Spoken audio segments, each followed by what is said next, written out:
ছবি নিয়া ঘটক বেটায় তালুকদারকে দিল, সবাই দেখে জমেলারে পছন্দ করিল। কালি আবার যশোর জেলায় যাও না রে ফিরিয়া, শুক্রবারে যাব মেয়ে দেখিবার লাগিয়া। আরে মেয়ে বুঝি বর গো ভালো,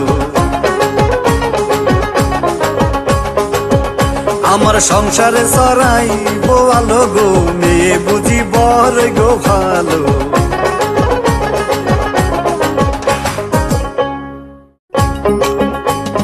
তাড়াতাড়ি জমেলারে আনিল সাজিয়া, ধীরে ধীরে বাংলো ঘরের দিকে যায় চলিয়া। এমন সাজে সাজলো সুন্দরী জমেলায়, আসমানের ওই চন্দ্র যেন নামলো দুনিয়ায়।